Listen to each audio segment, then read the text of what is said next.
여러분 생각을 해보세요. 여러분들이 만든 그래픽을 이렇게 여러분들이 잘 모르시는 복잡한 언어로 또 개발자분한테 이거 만들어주세요 라고 이제 한 다음에 개발자분이 이거 하나씩 보면서 개발자분들이 그냥 하나씩 옮기는 거예요.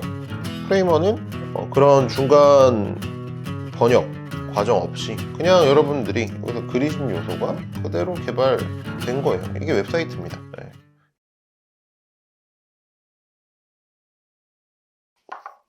네, 안녕하세요. 루음입니다.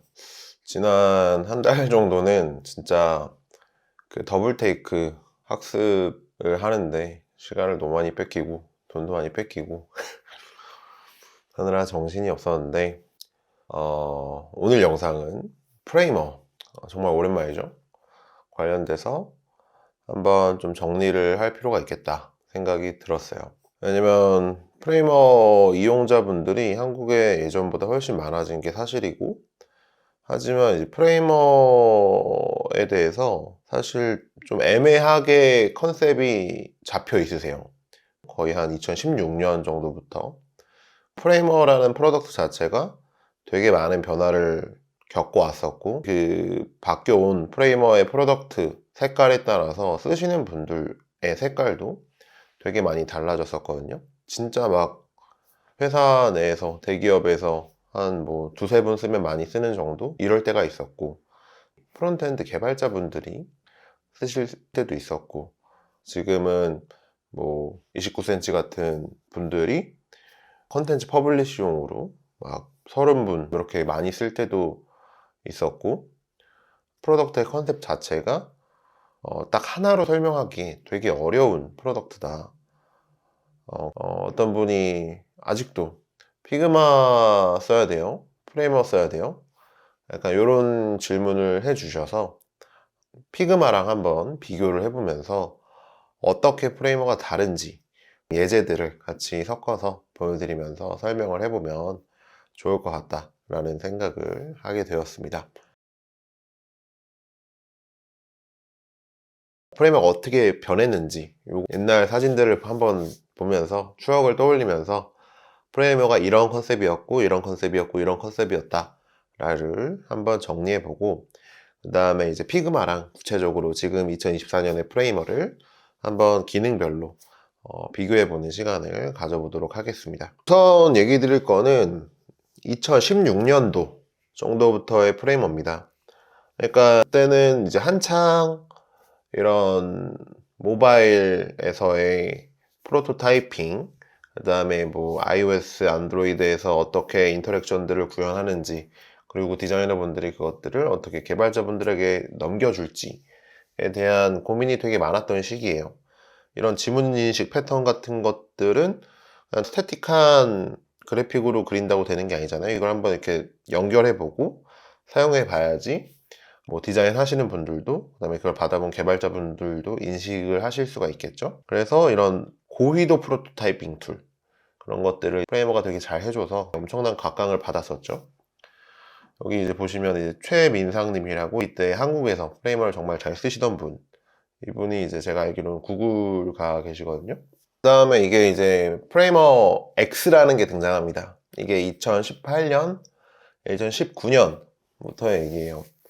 이때 이제 사실 제가 되게 본격적으로 프레이머를 빠져들게 한 시기인데, 이때 제가 막 이런 글도 쓰고 그랬어요. 제가 썼던 글입니다. 추억이 새록새록하네요. 내가 프레이머 X에 미쳐있는 이유라고 이제 해서 2019년에 작성을 했죠. 2018년에 프레이머 X가 나왔고, 그러니까 저는 개발자 베이스예요. 그래서 이런 리액트를 이용해서 UI를 그리는 역할을 많이 했는데, 컴포넌트를 사용해서 직접 프레이머 캔버스에서 쓸 수 있다고 하니까 그런 요소들이 너무 놀랍고 되게 유용할 거라고 생각을 많이 하게 됐죠. 디자이너분들이 그린 거를 코드로 다시 한번 그리는 과정이 있었어야 되는데 이 사람들이 이렇게 생각한 거예요. 그냥 넘겨주는 과정 없이 그냥 코드로 처음부터 그려버리면 되지 않아? 이런 생각을 한 거죠. 진짜 이때 너무 미쳐가지고 막 많이 썼죠. 이때 강의도 이제 하버스쿨 강의도 많이 했었고요. 프레이머 X는 정말 좋았죠. 좋았는데 문제는 뭐였냐면 이 코드와 이 디자인을 동시에 같이 할 수 있는 사람이 지구상에 많이 없었던 거야. 그래서 프레이머가 이때 엄청나게 야심차게 준비하고 되게 기술적으로 놀라운 혁신들을 많이 이뤄냈지만 직접적으로 이걸 사용할 수 있는 유저 베이스를 많이 찾지 못해서 되게 힘들어했다. 그리고 그때 이제 피그마가 엄청 라이징 하면서 이 UI UX 쪽 디자이너 분들을 싹 쓸어갔다. 그래서 프레이머는 정말 고민에 빠집니다. 어려운 시기였고 프레이머에서 되게 유능하신 분들이 많이 또 퇴사를 하시게 됐어요. 그런 아픔들이 있었는데 프레이머 자체에서도 자기들의 프로덕트를 바꿔야겠다, 타겟층을 바꿔야겠다는 생각을 많이 했죠. 왜냐면 그대로 가면 회사가 망하니까. 그래서 2024년에 프레이머가 웹사이트 빌더로 피버팅이 된 겁니다. 사실 이 피버팅은 2022년 겨울 정도부터 시작이 됐긴 했어요. 그러니까 웹 기술, 프레이머가 정말 지구상에서 제일 앞선 기술을 갖고 있었던 것은 확실했거든요. 프레이머 캔버스 자체가 이런 돔 구조로 되어 있습니다.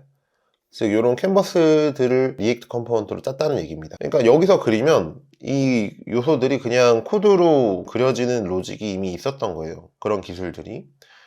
그래서 2022년 겨울에 간단한 아이디어에서 출발했다고 해요. 웹사이트 빌더를 우리가 이 갖고 있는 엄청난 웹 기술, 리액트 기술로 만들어 보면 어때? 그래서 6개월 정도 개발 기간을 거쳐서 2023년 여름쯤이었나요? 그때 이제 프레이머 웹이라고 이제 타이틀을 붙여서 그러니까 프레이머 맥용 앱이 있었는데 직접 뭐 설치 없이 웹 브라우저에서 프레이머 앱을 돌릴 수 있는 그런 시스템이 출발하고, 그 다음에 그것이 이제 바로 웹사이트로 퍼블리싱 되는 기능까지 추가되면서 현재 프레이머가 나타났다라고 얘기를 할 수가 있습니다. 그래서 어쨌든 2024년 그리고 앞으로 뭐 5년 정도의 프레이머는 계속 이 웹사이트 빌더 방향으로 갈 것 같습니다. 뭐 하지만 제가 처음에 얘기 드린 것처럼 아직도 피그마랑 좀 헷갈려 하시는 분들도 있고, 그리고 사실 피그마 대신 써도 되긴 하는 툴이긴 해요. 왜냐면 UI UX 쪽에서 뭐 더 잘 쓰면 피그마보다 훨씬 더 많은 베네핏을 갖고 가실 수 있는 툴이기도 하기 때문에 그렇죠. 그래서 오늘은 뭐 얘기 드린 것처럼 피그마와 프레이머를 한번 비교해 보도록 하겠습니다. 우선 뭐 그래픽 도구로서 한번 비교를 해보도록 하겠습니다. 간단하게 버튼 정도를 그려보면서 얘기를 해보도록 할게요. 그냥 텍스트 버튼 이 정도 입력을 해주고 오토레이어도 한번 입력을 해주고 색깔 정도 넣어준 다음에 여기서 패딩 같은 거를 조절하시겠죠. 이거를 재사용하고 싶으시다 하면은 당연히 컴포넌트화를 하시겠죠. 그래서 컴포넌트로 만드신 다음에 이거의 이름을 바꿔주고, 그 다음에 뭐 원하는 인스턴스를 필요한 곳에서 사용을 하시면 되는 느낌이죠. 아이콘 같은 거를 하나 넣어 볼게요.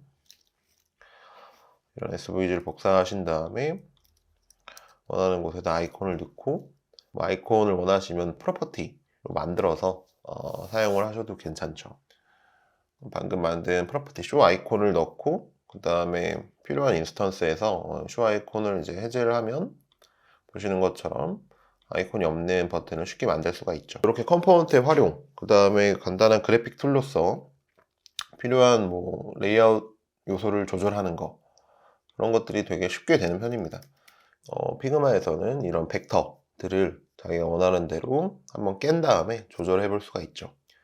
특이한 모양의 박스를 만들고 싶다 하면 이 펜툴을 직접적으로 이용해서 새롭게 그리시거나 아니면은 재밌는 모양의 그래픽을 그리면 다른 컴포넌트들에도 똑같이 잘 반영이 되는 것을 또 알 수가 있습니다. 그러면 프레이머에서 이 그래픽 툴은 또 어떻게 쓸 수 있냐를 같이 한번 또 해보도록 하겠습니다. 프레이머에서도 간단하게 버튼을 한번 그려볼 텐데요. 버튼을 그리려면 역시 텍스트 하나 그려주시고, 그 다음에 여기다가 오토 레이아웃을 씌워주시면 되는데, 프레이머에서는 오토 레이아웃이라는 용어 대신에 레이아웃 스타일이라고 얘기를 합니다. 프레이머에서 단축키는 커맨드 옵션 리턴 키입니다. 여기 스택이라고 하나 붙여지게 되죠. 그리고 오른쪽에 레이아웃이라는 요소가 뜨게 됩니다. 즉 이 텍스트 위에 씌워진 스택이라는 레이어 위에 레이어 스타일이 지정이 된 것이에요. 피그마에서 했던 거랑 똑같이 패딩을 뭐 위에다가 10, 오른쪽에다가 12, 아래 10, 12 이렇게 주게 되면 패딩 값이 들어가게 되는 겁니다. 그리고 여기서 한번 요 오토 레이아웃 단축키를 눌러주시게 되면 가로랑 세로 값이 이 안쪽에 있는 패딩 값과 텍스트의 크기에 따라서 변하게 되는 것이고요. 그리고 역시 색깔을 적당히 지정하고 폰트 사이즈도 넣어줄 수가 있겠죠. 그리고 컴포넌트화를 해주면 되는데 컴포넌트화 역시 단축키가 똑같습니다. 커맨드 옵션 K였죠. 그 다음에 버튼이라는 이름 지정해주고 크리에이트 누르면 버튼이 된 겁니다.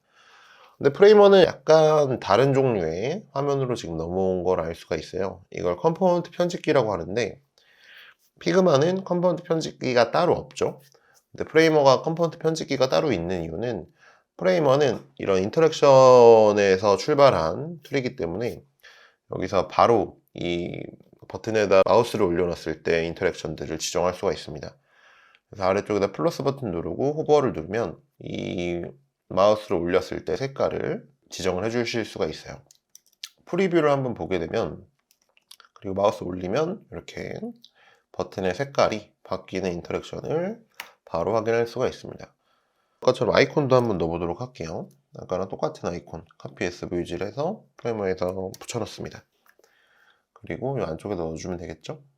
네, 그리고 크기도 좀 조절을 해주고 그다음에 사이의 간격을 또 이 레이아웃 스타일에서 그대로 조절을 해주면 됩니다.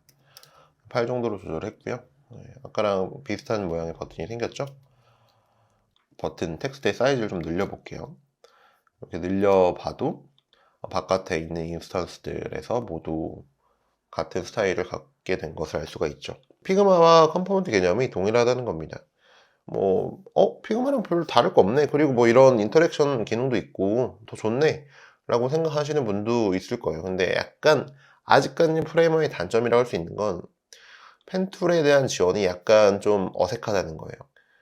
그래서 이 펜툴은 아직까지는 그 피그마가 더 좋다라고 얘기하시는 분들이 꽤 있습니다.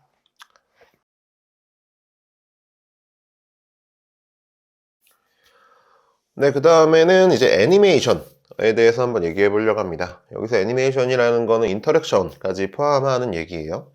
사용자가 뭔가 인풋을 주었을 때 그것에 대한 애니메이션이 나타나는 것을 어떻게 구현할 수 있냐에 대한 얘기인 거죠. 피그마도 많이 개발이 됐어요. 이 프로토타이핑 툴에 대해서 얘기를 많이 하고 스크롤 인터랙션에 대해서도 많이 개발하고 있는 편이죠. 피그마는 항상 좀 직관적인 거를 추구해요. 한번 클릭했을 때 바로 그것이 보이는, 그래서 온클릭이라는 트리거가 있을 때 어떻게 바뀌게 하겠다 액션들을 조합해서 사용할 수 있는 형태로 인터페이스를 구현해놨죠.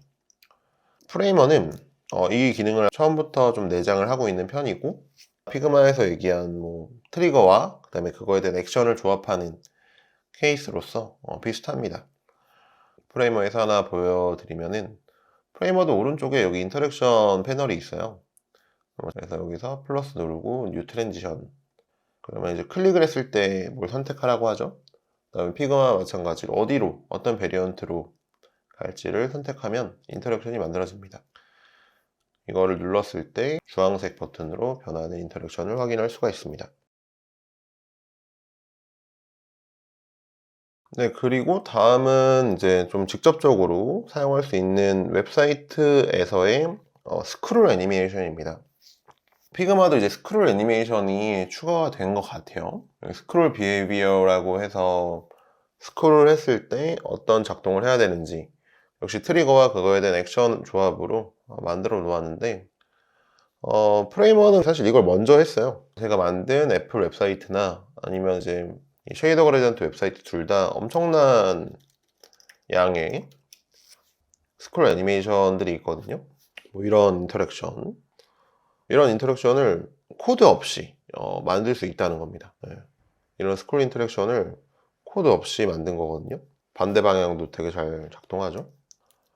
그리고 애플 웹사이트도 이건 이제 한번 그 애플 비전 프로를 똑같이 만들어 본 건데 이것도 마찬가지로 코드 없이 만들었다라는 게 믿겨지십니까? 요즘 랜딩 페이지들의 스크롤 인터랙션 다 들어가잖아요. 근데 이런 것들을 코드 없이 만들 수 있다라는 것은 정말 놀라운 것이다.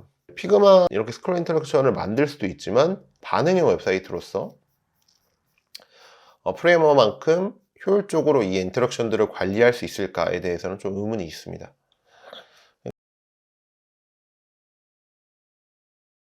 프레이머의 가장 큰 차이는 어쨌든 코드를 직접적으로 쓸 수 있는 겁니다. 프레이머에서 사용하는 코드를 오버라이드라고 하거든요. 그래서 오버라이드는 이제 컨트롤 패널 오른쪽 하단에 코드 오버라이드라고 되어 있는 부분이 있어요. 여기서 플러스를 누르시고 example에서 선택을 해주시면 됩니다. 말고 with rotate를 이제 눌러볼게요. 그리고 이 코드를 한번 직접 보시려면 edit 코드 눌러보시면 with rotate라는 부분이 이렇게 코드가 작성되어 있다는 것을 알 수 있습니다. 뭐 다 이해하실 필요는 없고 이 rotate 값이 90이 되었다. 그 다음에 트랜지션이 2초 동안 된다. 이 정도 수치들만 좀 봐주시면 편하실 것 같아요. 이해하기에. 이 버튼에도 똑같이 넣어보도록 하겠습니다. with rotate. 네, 그러면 자동으로 자기가 알아서 돌아가죠. 프레이머는 이게 리액트 코드예요. 그래서 이 함수를 개발자들이 직접 임포트해서 개발해야 되는 부분에 그냥 쓸 수 있습니다. 즉 여러분들이 여기서 쓰신 코드, 여러분들이 쓰신 수치가 그냥 리액트 개발자한테 넘어가서 쓰여질 수가 있는 거죠. 그 다음에 두 번째, 사실 여러분들이 좀 더 직접적으로 느끼실 수 있는 장점이기도 한데, 예를 들면 이제 이런 코드 같은 경우는 onClick, 즉 클릭을 했을 때 색깔을 바꿔라 이런 코드잖아요. 여기다가 다음에 이렇게 쓸 수도 있죠. 바꾼 다음에 이 엘리먼트를 90도 돌려줘. 그 다음에 뭐 2배 키워줘. 그리고 다시 이렇게 이제 직접적으로 한 줄 한 줄씩 코드는 여러분들이 명령을 줄 수 있다는 거예요. 디테일하게도 할 수 있죠. 이런 요소들을 하나하나 이렇게 작성하는 것 자체가 그래픽 인터페이스로 하나하나 클릭하는 것보다 편할 때가 훨씬 많습니다. 이런 인터랙션이라는 것 자체가 되게 디테일한 요소까지 하나하나 지정해 주는 데 있어서 이거 클릭하고 어디서 클릭했지 찾아보고 그 다음에 그 요소가 여기랑 연결되고 이런 것들을 하는 게 오히려 불편할 때가 많기 때문이죠. 이게 옛날에 이제 프레이머에서 코드로 만들었던 예시거든요. 프레이머에서 그래픽을 그리고 그 다음에 코드로 오버라이드를 해서 만들었던 예시입니다. 이렇게 프리뷰는 작동을 합니다. 그래서 이렇게 드래그 했을 때 움직이는 거. 그 다음에 이렇게 끝에를 잡고 움직이면 여기 시간이 이렇게 조절되는 거. 이런 것들을 만들기 좋았죠. 이런 거를 하나하나 다 뭐 선으로 연결해서 인터랙션을 만들 수도 있지만 되게 많은 선들이 필요할 거예요. 네, 그 다음에는 이제 대부, 즉 개발자와의 협업입니다. 어쨌든 많은 디자이너 분들이 개발자와의 소통에서 엄청나게 어려움을 겪고 계신다고 많이 듣고 있습니다. 그래서 이제 피그마에서는 데브 모드라는 걸 내놨죠. 간단하게 이렇게 버튼 아까 그린 거를 데브 모드로 연결해서 한번 보도록 하겠습니다. 그러면은 피그마에서는 이렇게 개발자분들이 보기 편하게 수치들이라든지 그 다음에 이런 에셋에 대한 정보라든지 아니면 그 프로퍼티가 있다면 플레이그라운드를 열어서 개발자분들이 좀 더 보기 좋은 뷰를 제공하죠. 그리고 외부 플러그인들, 코드 제너레이션 플러그인들이 여러 가지가 있습니다. 플러터면 플러터, 테일윈드면 테일윈드 이런 플러그인 연결해서 코드들을 그리신 요소 기반으로 만들 수가 있죠. 이 피그마의 데브 모드는 강력하면서도 생태계를 좀 구축하고 있어서 여러 가지 선택할 수 있는 옵션들이 있지만 제가 생각하는 단점은 어쨌든 한번 그린 거를 개발 쪽으로 번역을 해야 되는 과정이 필요한 거죠. 그래서 그런 부분들이 오차를 만들 수도 있고 규칙들을 만드는데 컨벤션을 만드는데 시간이 필요할 수 있다 라는 생각이 약간의 단점이라고 생각이 됩니다. 프레이머 쪽을 이제 한번 봐보도록 할게요. 프레이머는 이 번역하는 과정이 필요가 없습니다. 그러니까 보통 우리가 핸드오프, 핸드쉐이크 뭐 이렇게 얘기를 많이 하는데 그렇게 번역하는 과정이 필요가 없고요. 이미 이렇게 여러분들이 그리신 요소 자체가 그릴 때 바로바로 코드로 변환이 되는 거라고 생각하시면 됩니다. 그래서 이 개발자 도구를 한번 켜서 이 프레임워크를 열어보시게 되면은 여기 보이시나요? 색상을 지정한 이 초록색 색상도 이미 코드로 빠져 있습니다. 웹사이트 코드인 거죠. 그리고 이걸 제가 퍼블리시를 해버리면 그냥 개발 과정, 중간 번역 과정이 필요 없이 이거 그대로 이렇게 개발로 들어오는 거죠. 아까 제가 넣었었던 인터랙션도 그대로 들어가는 걸 또 알 수 있죠. 마우스를 올렸을 때 인터랙션도 그대로 살아있고요. 그래서 중간 번역 과정이 필요 없기 때문에 프론트엔드 개발 리소스들을 정말 많이 절약할 수 있다라고 생각이 됩니다. 여러분 생각을 해보세요. 여러분들이 만든 그래픽을 이렇게 뭐 여러분들이 잘 모르시는 복잡한 언어로 또 개발자분한테 이거 만들어주세요 라고 이제 한 다음에 개발자분이 이거 하나씩 보면서 개발자분들이 그냥 하나씩 옮기는 거예요. 프레이머는 그런 중간 번역 과정 없이 그냥 여러분들이 여기서 그리신 요소가 그대로 개발된 거예요. 이게 웹사이트입니다. 네. 인터랙션도 같이 있는. 그렇기 때문에 프레이머는 훨씬 개발을 하는 데 있어서 개발과 연결 짓는 데 있어서 쉽다, 좋다 라는 걸 이제 얘기 드리고 싶고, 프레이머에서 직접 웹사이트를 만들어 준 거기 때문에 프레이머 요금제를 따라야 되거든요. 그 프레이머 요금제가 싫다 하실 경우에는 어떻게 하실 수 있냐, 여기서 이제 만들어진 컴포넌트 있잖아요. 이 컴포넌트를 아까 코드로 만들었기 때문에 코드로 뺄 수가 있어요. 이걸 이제 핸드 쉐이크라고 하거든요. 이게 무슨 기능이냐, 카피 임포트를 한번 먼저 눌러볼게요. 그러면 이런 식으로 버튼을 임포트 할 수 있는 코드를 하나 만들어 줍니다. 이 URL을 제가 웹사이트에서 들어가 보면 리액트 컴포넌트 코드입니다. 개발자분이 뭐 하나씩 맞는지 안 맞는지 체크해 볼 필요 없이 이 문법을 그냥 그대로 써서 버튼을 사용하시면 된다는 거죠. 요게 이제 제가 AI 서비스를 만들었었던 예제거든요. 근데 요거는 이제 프레이머 호스팅을 쓴 게 아니라 벌셀이라는 호스팅을 썼어요. Next.js라고 얘기하면 개발자분들은 다 아실 텐데요. 다 그냥 프레이머 컴포넌트를 쓴 거죠. 여기 보시면은 프레이머 URL을 이렇게 다 핸드쉐이크를 이용해서 다 받아온 거죠. 네, 이게 실제 작업을 했었던 뷰거든요. 그런 것들이 이제 다 컴포넌트로 빠지는 거죠. 프레이머 자체에서 특별하게 뭔가를 해줬다기보다는, 뭔가 번역을 한 단계 거쳤어야 된다기보다는 그냥 프레이머 자체가 그리면 그게 코드가 되는 거기 때문에 그냥 그린 걸 바로 임포트 해주면 그게 그냥 그래픽으로 빠진다, 그런 개념이라고 보시면 될 것 같습니다.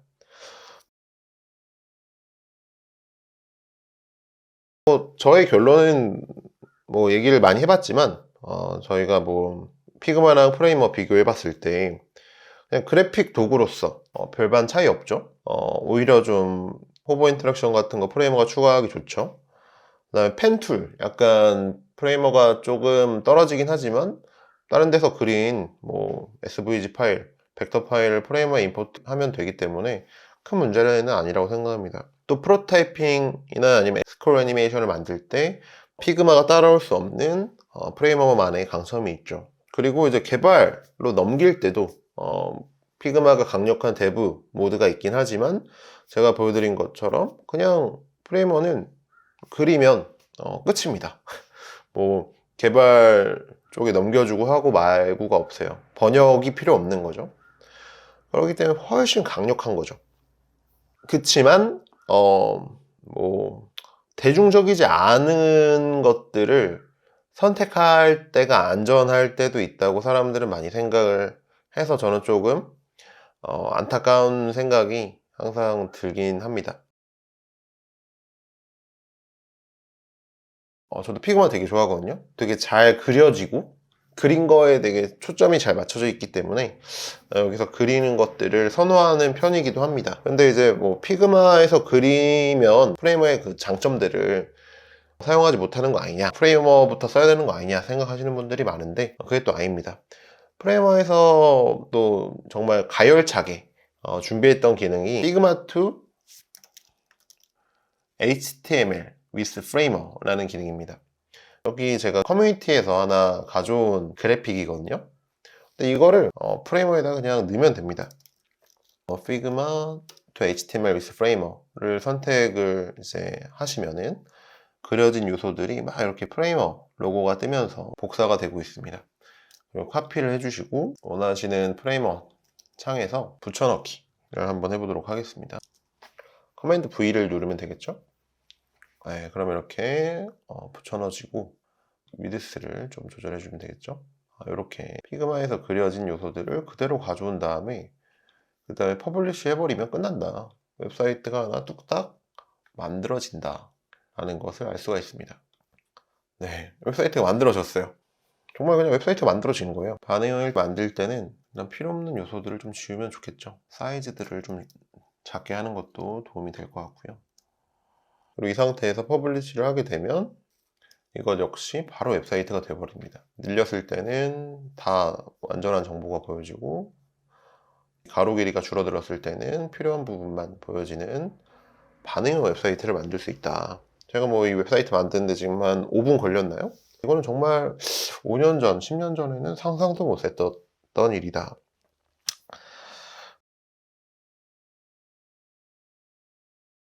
네, 오늘 영상 이렇게 해가지고 전체적으로 피그마랑 프레이머 하나씩 세부적인 요소들을 살펴가면서 비교를 해봤고요. 프레이머랑 피그마에 대해서 피그마는 피그마고 프레이머는 프레이머다. 두 개는 다른 거다 라고 생각을 해주면 좋을 것 같습니다. 뭐 프로덕트의 컨셉이라는 게 두 개가 똑같을 수는 없잖아요. 디자이너분들이 프로덕트를 빠르게 쓰는 용도로 이제 생각하시면 되고, 프레이머는 빠르게 웹사이트를 만들 수 있는 툴이다. 그리고 코드를 쓰는 거는 약간 부가적인 얘기다. 빠르게 웹사이트를 개발자 없이도 만들 수 있는 툴이 프레이머다. 그게 하나의 정말 중요한 강점이라고 생각해주면 될 것 같고, 네, 마지막으로 프레이머 강의를 하버스쿨에서 계속 열심히 준비 중에 있습니다. 새로운 프레이머에 맞춰서 열심히 또 기초 코스부터 준비 중에 있으니 필요하신 분들, 또 요 프레이머에 대해서 기초적인 내용들을 배우고 싶으신 분들은 요 링크에서 알림 신청을 해주시면 가장 먼저 이 할인된 혜택을 받고 이 프레이머 강의에 대해서 자세하게 들으실 수 있을 거라고 생각합니다. 이 강의에 대해서 또 궁금한 점이 있거나 하시는 분들은 이 웹사이트에 또 채널톡이 있으니 궁금한 점 그런 것들을 얘기를 해주시면 좋을 것 같습니다. 많은 기대 부탁드립니다. 오늘 영상 그럼 봐주셔서 감사하고 또 다음 영상에서 찾아뵈면 좋을 것 같네요. 또 궁금한 점이 있다 하시면 댓글로 남겨주시면 감사할 것 같습니다. 네, 영상 봐주셔서 감사하고 다음 영상에서 또 뵙도록 하겠습니다. 감사합니다.